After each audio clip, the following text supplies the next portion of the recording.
Hello everyone, welcome back to the channel. Today I'm doing something a little bit different. I'm doing a voiceover for this one because I managed to, not capture my opponent's audio and I didn't record my own audio. Yeah, so that was a bit of a mistake I realized shortly after ending the recording. But, I got the video. It's a good old-fashioned death and taxes mirror. We went into this knowing what the other was playing. Bones is a good friend of mine, and they are a solo death and taxes player. I also dabble in death and taxes from time to time. It was one of my first legacy decks, and I thoroughly enjoy it. We both happen to thoroughly enjoy the mirror. So a couple of things while we get set up.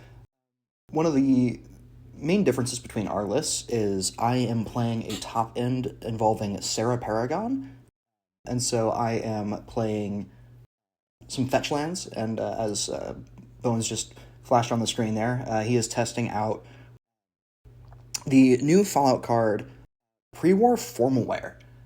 It's a Stoneforge Mystic target. I told him it was fine to use as a proxy right now. He was totally willing to play a Onduril instead, but I wanted him to be able to get the practice in with that card in case it came up.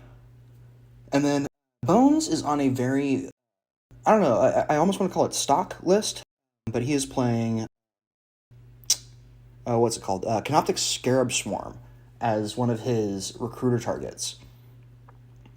And so that's one of the main differences. I think we have a couple different cards going on.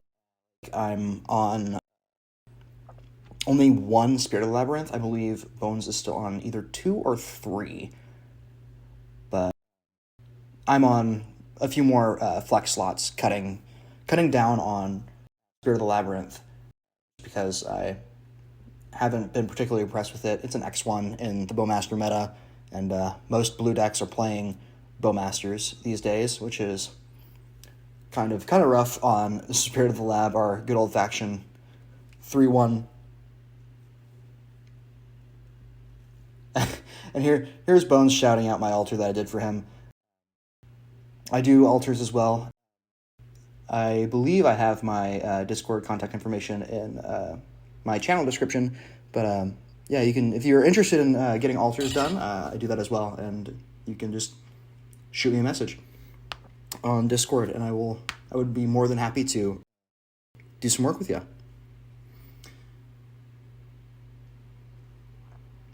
So now we move on to the roll off. I roll a 6, and Bones rolls a 4. So I am on the play this game. So I immediately ship back my first 7, going to 6. Bones follows suit, also going to 6. All right, looks like I'm keeping my 6. And I believe, if I remember correctly, Bones goes down to 5 here. Yeah.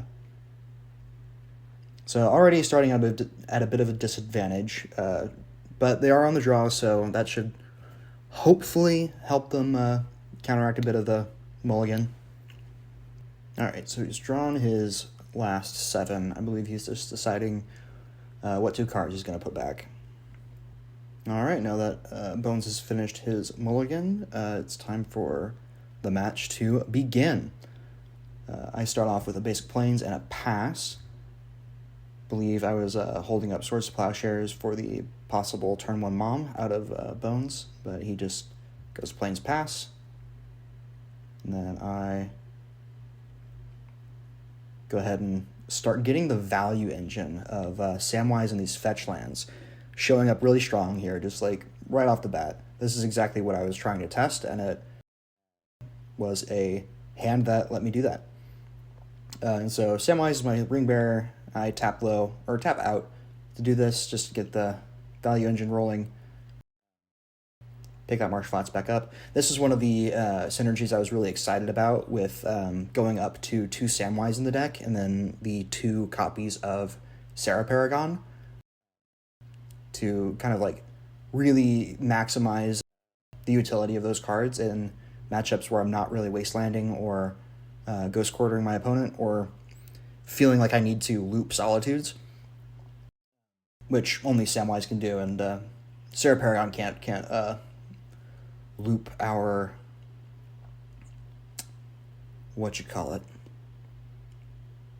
Solitudes, because it's mana value 3 or less and lands. So just getting in here with Samwise, get my points of damage in while I can, while Bones is still getting set up, and then I just go ahead and shove a Stoneforge here, just try and, get ahead on board where I can, push my advantage from Bones Mulligan, and seemingly a pretty slow start. And here I'm debating on whether or not I just go for Cauldron or the other card that I've been testing, that we've both been trying to test, Onduril. I don't remember if I get Onduril or if I just go ahead and get Jite. Because I can't remember what my hand was. I think I had a backup Stoneforge. Either I had a backup Stoneforge or I had a Recruiter that could go get another Stoneforge. I believe I had a Recruiter in hand, so I wasn't particularly upset if it got... Yeah, so here it is. I get Onduril, just because I can cast it next turn. And it isn't a big deal if my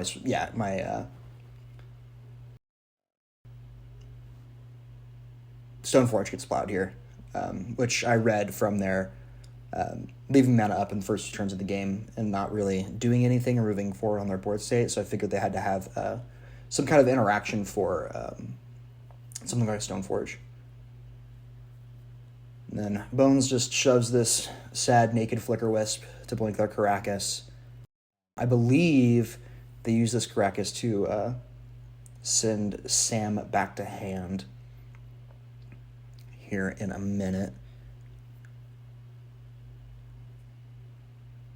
Here I have, I believe, just another basic, and leaving that fetch land up in case I want to, or in case, because I read that they're going to probably Karakas Sam, so I want to have Sam available to pick that back up if I really want to.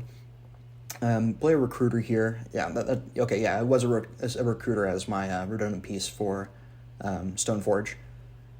So I probably could have gotten away with getting Cauldron and just kind of shoving it onto this board. But again, Cauldron is kind of one of the worst equipments in the matchup, in the mirror, just because of how much exile-based removal there is in the matchup. So you got 4 Solitudes, 4 Plows, and then between 3 and 4 Flicker Wisps as well. Just a Flicker Wisp coming down, blinking the token is really rough, and just kind of strands you with a Cauldron that hasn't really done anything. And so, and of course, like the best... What did I grab? Oh, Mother of Runes is what I grabbed off of Recruiter.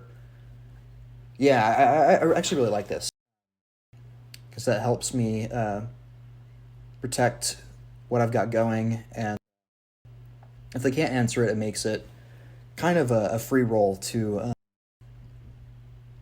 kind of start getting my value engines going. And then here comes the attack with Samwise, and then the bounce with Karakas. But yeah, so it was a really interesting decision I had to make with the Recruiter. I kind of wanted to get another Stoneforge, but at the same time, I was already kind of fine on Stoneforges because I'm just so far ahead on board right now, and I have the ability to kind of push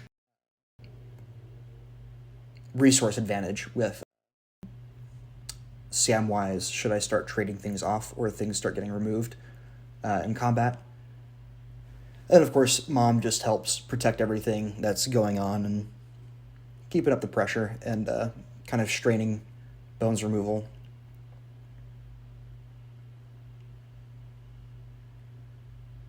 So Bones' turn, he deploys an Aether Vial and a Spirit of the Labyrinth. And so the next time I play Samwise, I move up to not Chapter 2. I get to level 2 of the Ring Tempting Me, which is a forced loot, and so that makes that really bad, where I have to discard a card for little to no value, But I am, again, a Samwise and Serra Paragon deck, and Serra Paragon can definitely kind of brute force through it. Oh, and speak of the devil, here she is, Serra Paragon, immediately getting value, replaying that fetch land that I played on turn 2, and immediately picked up with Samwise. Doing us some real good work, making sure we hit our land drops and have mana underneath us for our more mana-intensive lines, like both deploying and equipping either Ondoril or a Jite, or getting us closer to hardcasting our other equipments like Batterskull and Cauldra. So here Bones goes, reaching for Solitude, what am I saying? Reaching for Yorion, and he just says go, because we've got the board gummed up, and we've got Serra Paragon in the skies now, contesting that Flicker Wisp.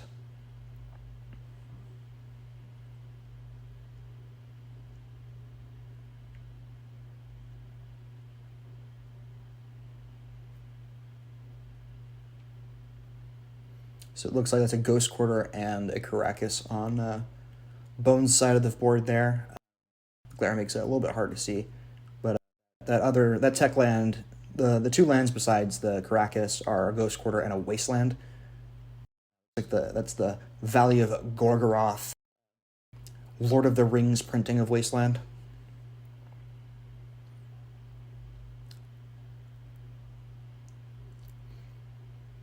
And I think I'm trying to decide whether or not I'm going to go ahead and fetch and lose this fetch land forever, or fetch and pick it back up with Sam, or just deploy and equip my Ondoril onto Serra Paragon and start getting in for damage and gumming up the board. But it looks like here I'm responding to the trigger that Serra Paragon creates off of the leaves the battlefield trigger on the permanents that she gets to replay from the graveyard. So this actually gives me not only one more fetch, but two more fetches, because now that it's left play, it goes to my hand. It's a new game object, and loses that ability. So I can replay it from hand, fetch, and then replay it with Serra Paragon, fetch, and just get two more uses out of this same fetch land. This synergy has been really powerful. It looks like I just run out the Ondoril here. Don't really bother with trying to equip just yet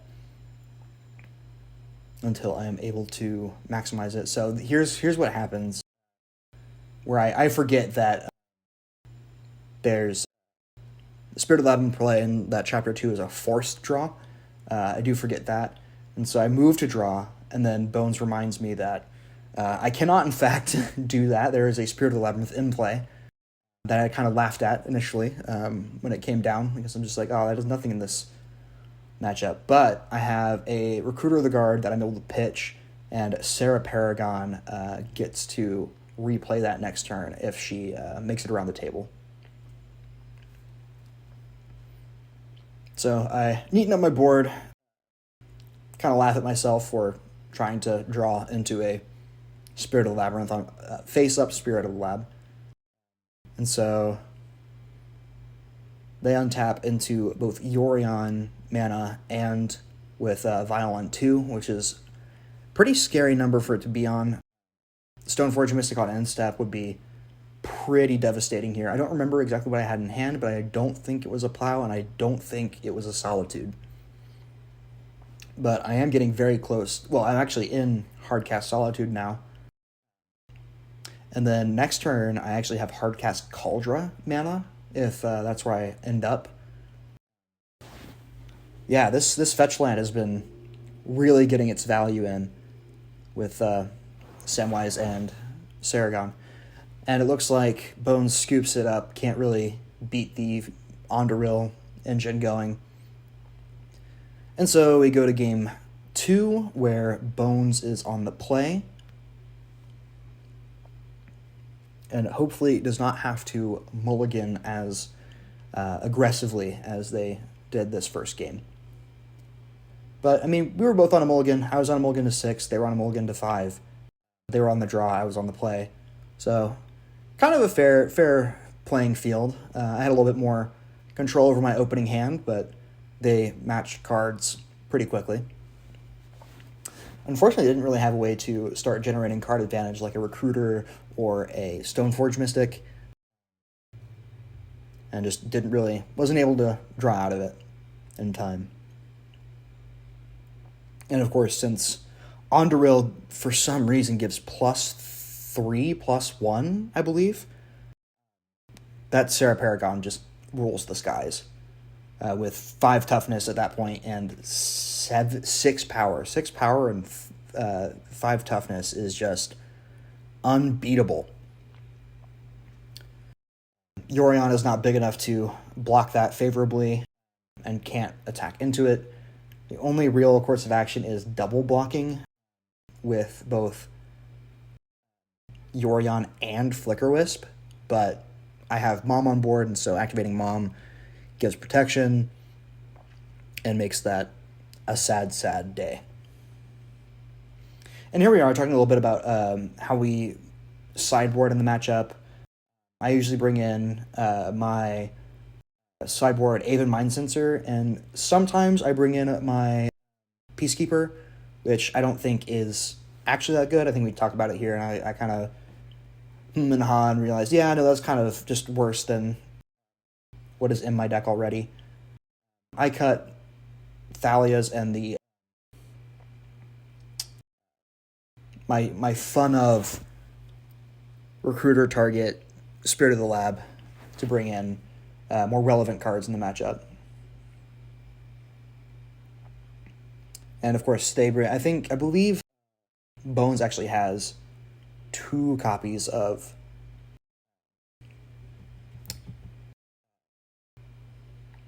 Council's Judgment. And here they are showing me just a really rough opener of all gas and then just 3 colorless lands. So they go to 6.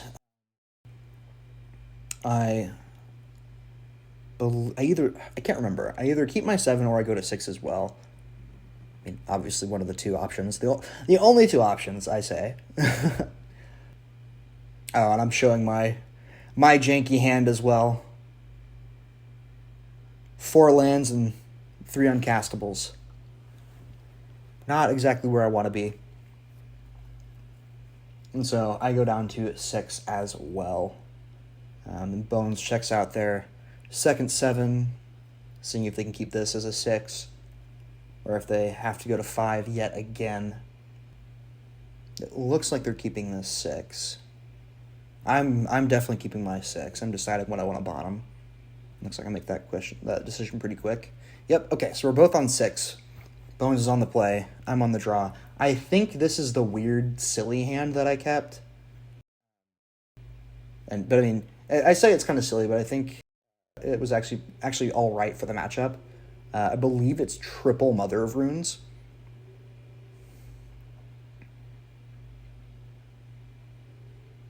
Oh, maybe I'm deciding whether or not I'm actually going to go to 5.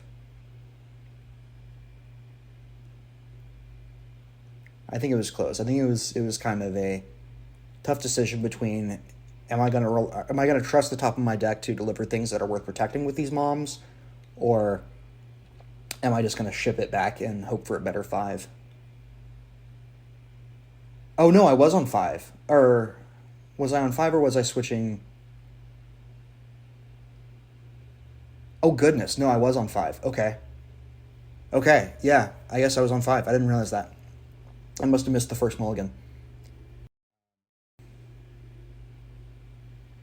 Showing off the foil. Looks like Plains Plains Vial here. Okay. I believe I respond with Plains Mom. Yeah, here we go. Plains Mom. I believe Mom just immediately gets plowed.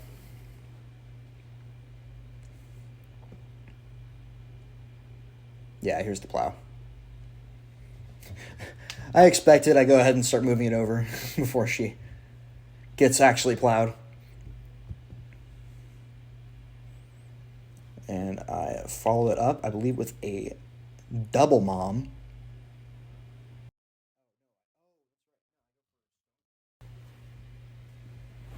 Oh no, that's right. I go for Stoneforge. I trust that my mom bait was good enough to save my Stoneforge Mystic, so I go ahead and grab that Cauldron, try and put the pressure on this mulligan to 5. And then instead they have the vial, and I believe no, I don't have a way to respond. Yeah, that's right. Yeah, this was a really awkward position because I did not have the removal for the mom, but they had both vial and mom up, so they immediately buy Yorion and then ship it back over. So I do get to untap with my Stoneforge, and I believe I just go ahead and activate and shove this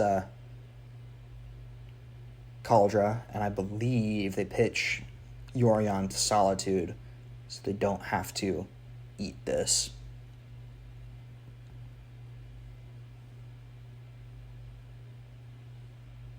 Oh no, they just take it.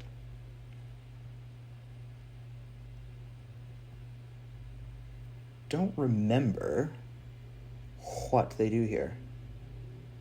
Yeah, I'm back at 20 even after the fetch because of the Plow and Mother of Ruins on turn 2.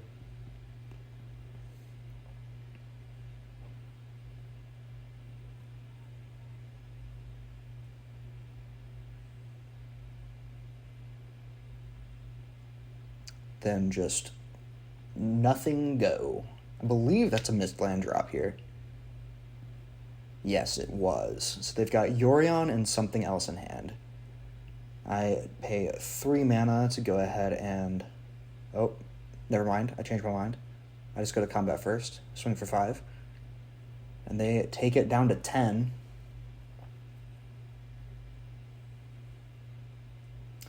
And here I go, cast Lauren to hit their vial. They activate in response.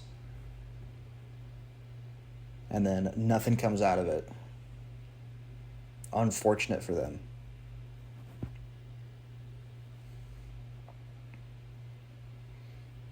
Then I ship it back over. They cast another vial. The good old-fashioned turn 5 vial. And another missed land drop, presumably because the Aether Vial was the draw for turn. Here comes Cauldron and Stoneforge.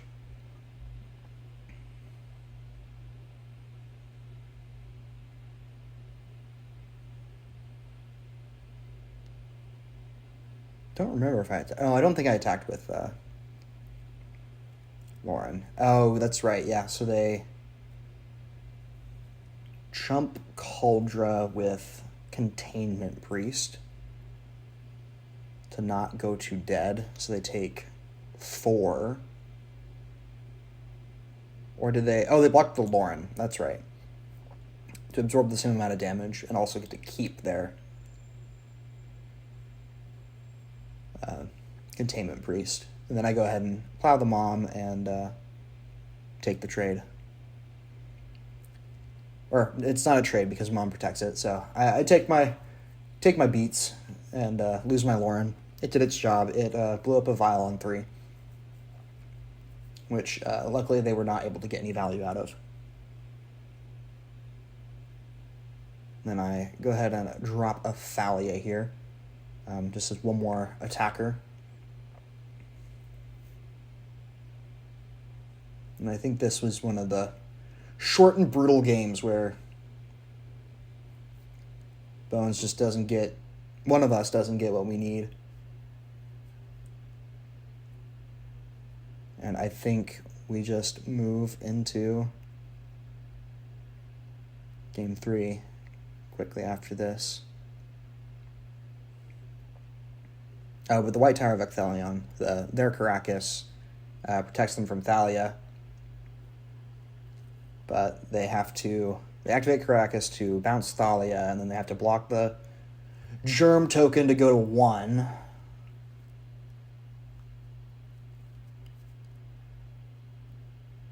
So they take 4 down to 1 off of the Stoneforge Mystic and the Trample from the Cauldron Germ.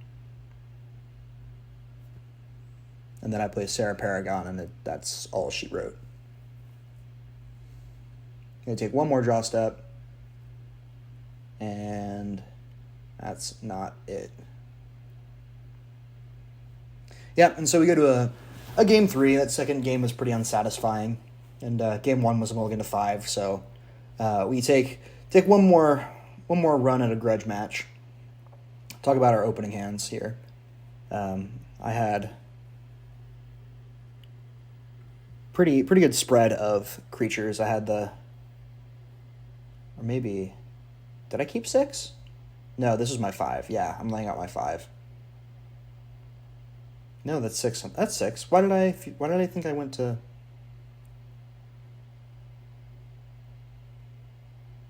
Oh, okay. No, I was on 6. I guess I must have changed my bottom. I guess it was a mulligan to 6 versus mulligan to 6. Then I talk about the draws. Kept a hand of Fetch, Plains, Thalia, Mom, Plow, and Lauren. Then I drew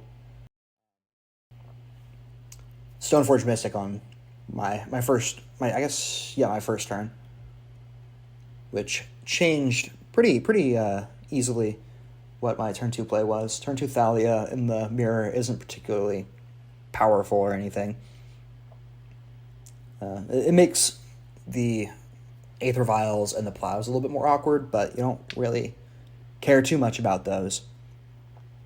And I guess it does tax the GT coming down, not through a Stoneforge. But if a Stoneforge gets to table, or you can reliably make sure your Stoneforge survives, it is just better to get Cauldron and make the opponent have it. So you've got Yorion in the command zone and Flicker Wisps in the deck to reset Cauldron as well. So here we are getting set up for game 3. The game for all the marbles.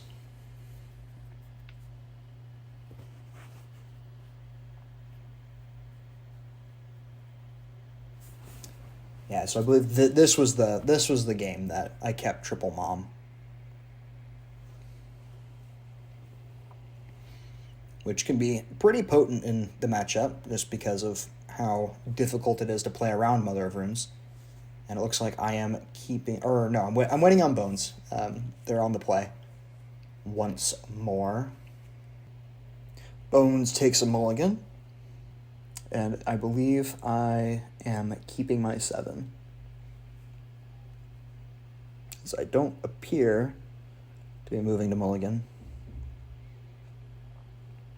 Usually once I lay my hand down, I'm certain of whether or not I'm mulliganing or keeping, and I think this one was a keep.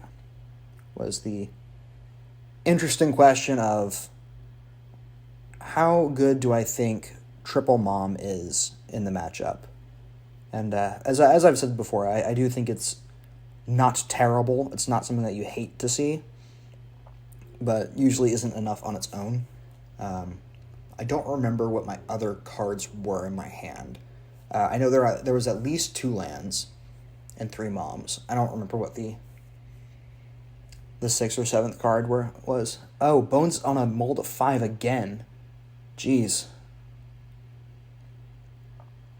And they hit me with Plains Go, and I respond with a Plains Mom Go.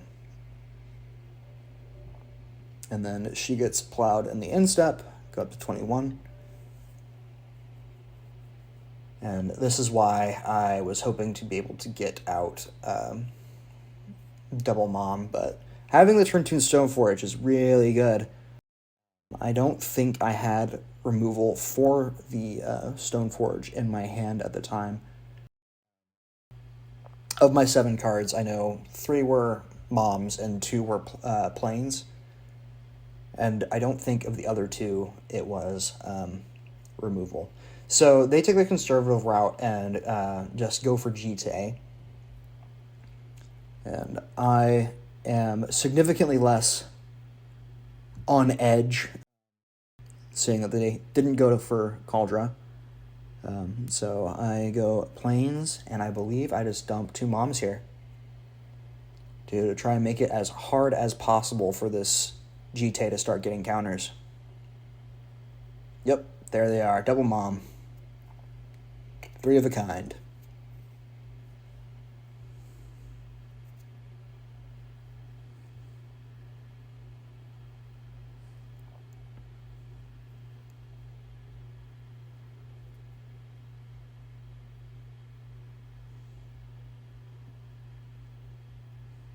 So they go Wasteland as land for turn.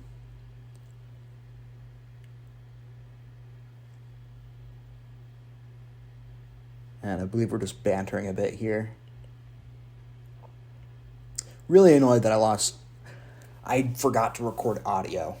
I had my computer's audio output on the wrong setting, so it didn't actually capture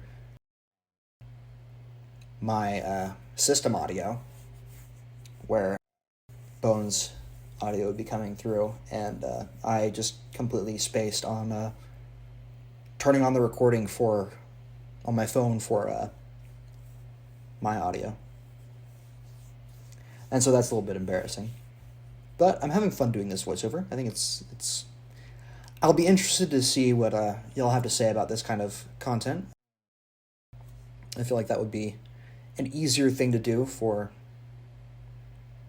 some for fun matches, or even maybe some review of league footage.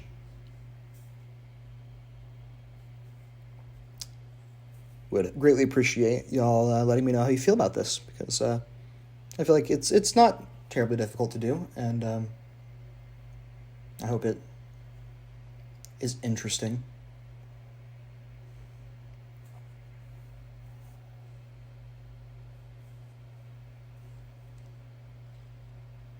So it looks like Bones is tapping 3 for Recruiter. Yep, okay.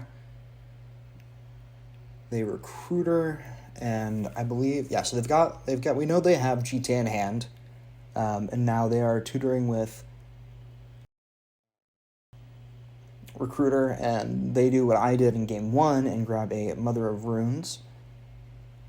We have a laugh about playing the same Mother of Runes art. They get in for 1. It's free to do. I'm not blocking with these summoning 6 moms.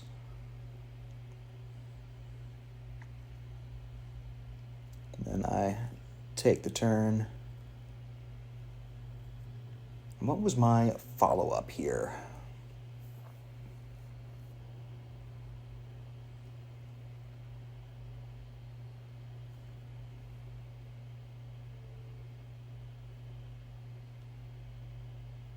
Play Caracas as land for turn. Then it looks like I throw down, I believe, Thalia, yeah. Make it even harder for that GTA to get through. Make it use their entire turn if they're going to cast it. But, of course, I forget that, Stoneforge is not summoning sick. So she can just put that in. And then equip for the regular 2. So Thalia didn't actually do much here. I don't remember what the rest of the cards in my hand were, but they play Mom instead of playing out GT. I don't remember if they Wasteland me here, but I guess they just play Mom and pass the turn. I untap and have mana available. Unfortunately, they do have the Wastelands for my Caracas and Rishadenport. Here is land for turn. Makes that a little bit scary. Here I am trying to figure out how I want to tap my mana for the Stoneforge Mystic. I know this Stoneforge Mystic will be safe because I have double Mom. Unless they have both... No, they can't even have Swords of Plowshares and Solitude, because they would need 3 things here. They do not have the mana for that, nor do they have the cards in hand for that, especially because I know they have GT as one of the cards in hand. And they have not yet reached for Yorion, so I believe they only have the one card here, it looks like. Or maybe they have two. And here we are talking about card arts again. Got my GP promo signed by the one and only Thraben Yu, Phil Gallagher. Wonderful guy to talk to. Thoroughly enjoy chatting with him every time I get to see him.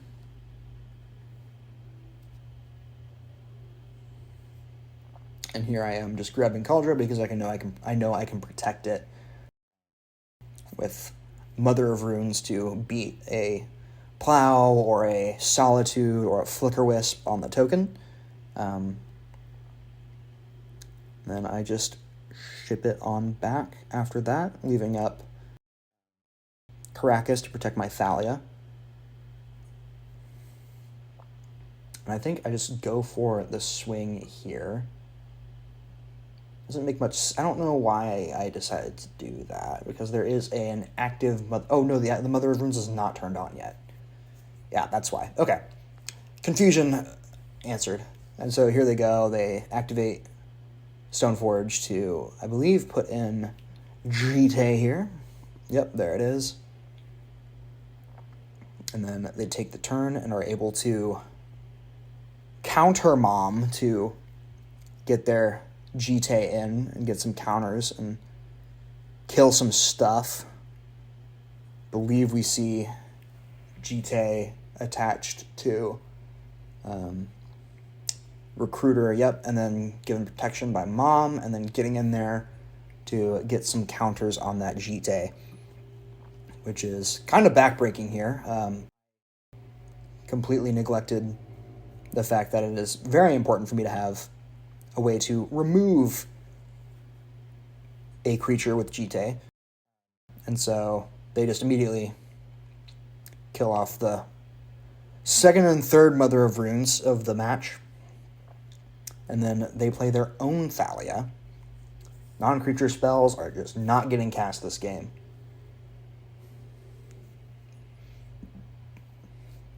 Bones ships it back over to me, and I make my land drop, slamming that painful Amiria's Call as a land. I get in a Skyclave Apparition to eat that Jite, get that out of here, activate my Stoneforge, and shove in with Cauldra. Get in there for 7 here. They go to 11, I believe, or if they... I believe they trade off Thalias here. Yeah. We just trade Thalias. I'm not upset about it. Thalias doesn't do much in the matchup other than make Swords of Plowshares more awkward and equipments more strange to fit into your mana budget, I guess. But I'm not too concerned. I have a 2/2 that just kind of stonewalls their whole shebang with their 1/2, 1/1, and a Mother of Runes. And there's no real reason to be poking at this point. I believe they just buy Yorion here. Or they're... Yeah, here they go. Yeah, reach for Yorion. Get that in hand. Then I take the turn, untap into 5 mana here. Draw for turn. Kind of in a weird spot where Schadenport isn't really great, but it's not terrible, and I've got to think about whether or not I want to start porting to keep them off of Yorion, but if they have a land drop, then they can Yorion anyways. They don't have a Caracas I can mess with, so there's nothing I can really do to, like, try and prevent a loop starting, but I think I just go, yeah, I have the Serra Paragon here. And I get that going, and then I get to recast a Mother of Runes from my graveyard.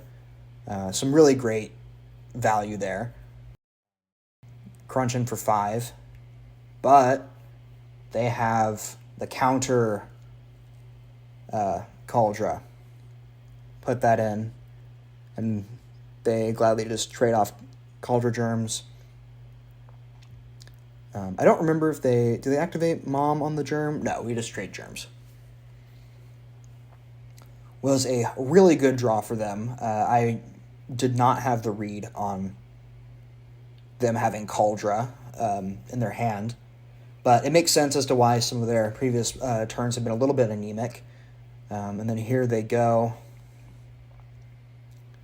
Believe deploying Yorion here. Oh, nope, they Wasteland me. And then, then they deploy Yorion. Getting to exile their Recruiter and their Stoneforge Mystic and their Cauldra. And so now they're winning that race. Because my Cauldра's gone, but I don't have Yorion set up just yet to be able to do that. And Yorion was their last card in hand. So this is from Hellbent. They get a Germ back from Cauldre's ETB. They get a search off of both Recruiter and Stoneforge here. There I am, putting the reminder dice on Skyclave for what was exiled by it. So they get Lion Sash and Solitude, and immediately pitch cast the Solitude to remove the Serra Paragon to shut off my value engine.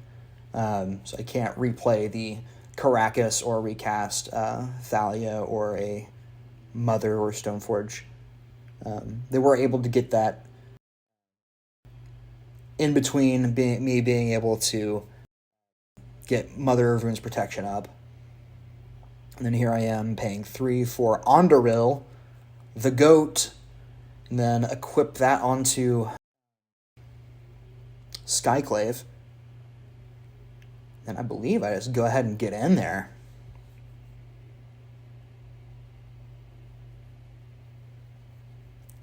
Attacking as a 5/3. Incredibly strong stuff. Attack trigger makes 2 tokens, 2 1/1 flyers. Unfortunately, they are tapped. WotC has been doing a lot to keep things like this from getting too out of hand. These tokens get replaced pretty quick. I remember I have spirit tokens from a commander deck sitting next to my desk. There they are. 2 Avacyn restored spirit tokens. They enter tapped, not attacking, because unfortunately Skyclave Apparition is not a legend. Can't Caracas loop that. I have not made it so... I've not had the ring tempt me with this in play, so unfortunately do not come in tapped and attacking, but rather just tapped. So they take the 5, they're down to 13. Draw for turn, and now we're deciding how this race goes. They have both Cauldra and Yorion, and they have Mother of Rune. We both have Mother of Runes up, so that adds some interesting bits of math into it. All of my stuff is white, but they have both white and black, with the Germ token being black. And so Cauldra just shoves its way in pretty well already. They go ahead and cast that Thalia that they drew, which makes my attacks even more awkward. They just get in there with Cauldra Germ and Yorion, hitting me for 9 down to 10. And this is pretty tight, all things considered. And now I get to untap with my spirits. Now they can start chumping Yorion in the air, unless Mother of Runes wants to start targeting Yorion to shove that through. So we're in this really strange position of racing. Believe I give pro white here. I get 2 more spirits. I just do the commander thing of 1 tapped, 1 untapped, and have dice to represent the quantity. I got 2 untapped, and I've got 2 tapped now. And so I can start blocking Yorion pretty well. Attack them down to 8. And so their attack, I have enough blockers so that their attack is not lethal. I have a spirit to chump Yorion. I have enough toughness to put in front of the Germ token that I don't just lose. And here I buy Yorion. I don't think I had Solitude. I think it was just another land, but I was trying to bluff that I did indeed have a Solitude to kind of discourage a swing out attack. Because if I do have a Solitude, then their attack is not lethal. Because they have to pro white onto Yorion to shove that through in the sky. And if they are going to try and force the germ through, then I can just Solitude it in response. And then I'm back safe because they're on the ground. They're attacking for 2, 3, 4, and I have a Stoneforge on the ground, and I can block Yorion, and then I can block Thalia, and then I'm only taking 6, and I'm fine. Or I take 2, 3, 4 on the ground, 4 in the air, and then absorb all 4 from the germ, and then I turn around and crack for lethal on the backswing. This is a really, really weird spot where everyone had to think real hard about the combat math. Because it only starts to get worse for Bones as this pseudo stalemate goes on as we trade blows back and forth. Because I'm getting more and more spirits that fly.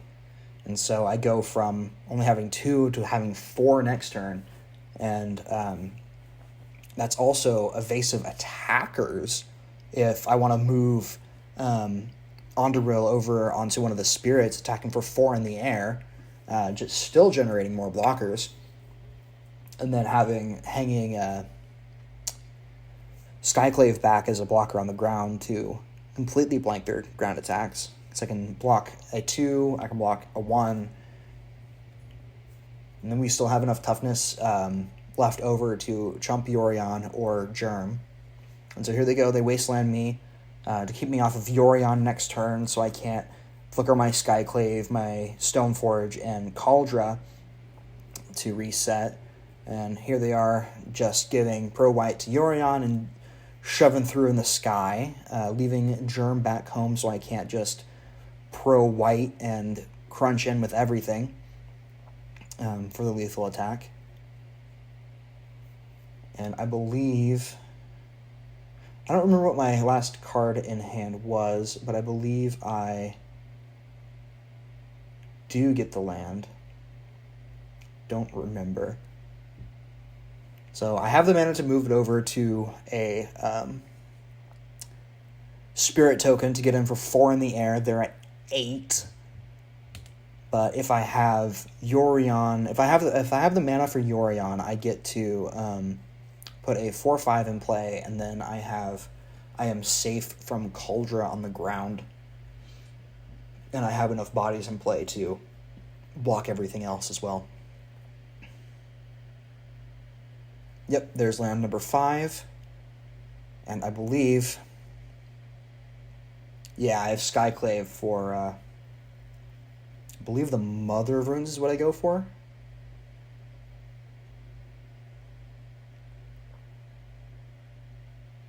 And here I am doing the math, trying to figure out what I need to hit to be able to survive. I believe I just eat the Mother of Runes to turn off their ability to, shove damage. And so here I have to be really careful about how I attack. And I believe I do move the Onderil onto a spirit token. And then I just get in there for 4 in the air. So I'm leaving back my Mother of Runes to leave that protected.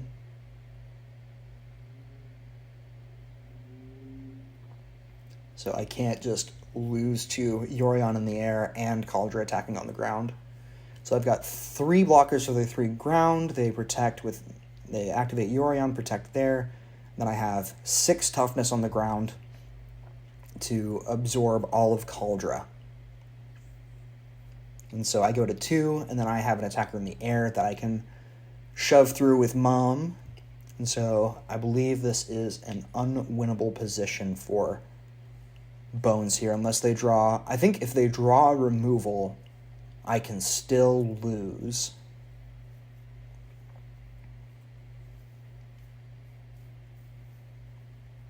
So I believe you just remove one of the